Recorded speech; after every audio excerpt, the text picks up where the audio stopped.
Akademiks can't ride no wave. Stephen A. also responded. I want to know first and foremost who the hell was the PR person or the advisor or somebody who was dumb enough to tell him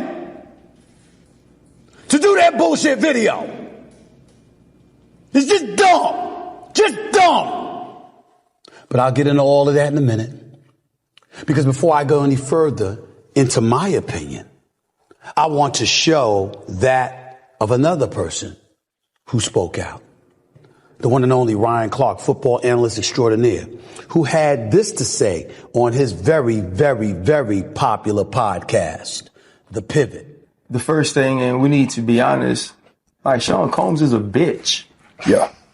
Right? Yeah. And I think the men who are around him and knew he was that, they bitches too. I do have two little girls, and we sort of got into the conversation when he was brought up by Floyd Mayweather, and some of the things he was saying is like, no, if he did those things, he's a monster. Mm-hmm. If he did those things, he should rot in jail. And it's not to say that he should be in a place to where he could never be forgiven. That's between him and God. That's between him and Cassie. But we can look at that as men and say that some things you don't get to come back from. There are things that you don't get to come back from. And I'm very, very similar to my brother Ryan Clark from the standpoint that I believe America's the land of second chances.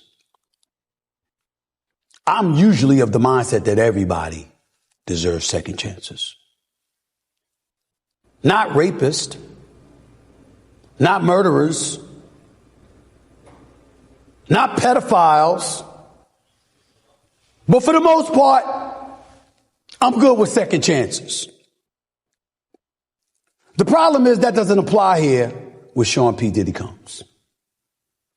Because you see, the second chance is if you had come out immediately acknowledging that you were wrong once the accusations were first levied against you, instead of excoriating those who were throwing the allegations out against you, like Cassie Ventura.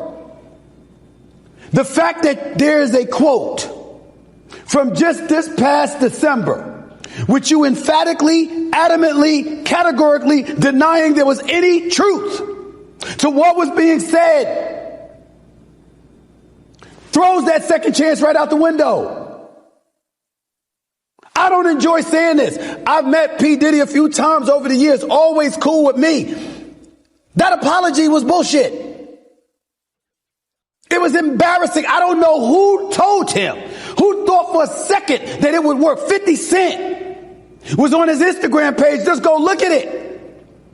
Saying the same thing. Who advised him to do this? This is bad. This ain't going to work. Because it comes across as inauthentic. Because there's literally proof via a quote from you denying everything. Everything. And accusing your accusers of looking for a payday. There's so many questions that emanate from this.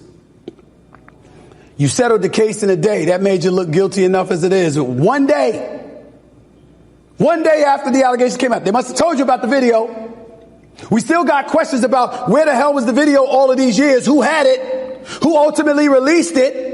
There's also reports about somebody being paid $50,000 for P. Diddy to get a hold of the tape. Well, damn, that's all? You would think you'd have gave up $50 million to make sure that tape never got out.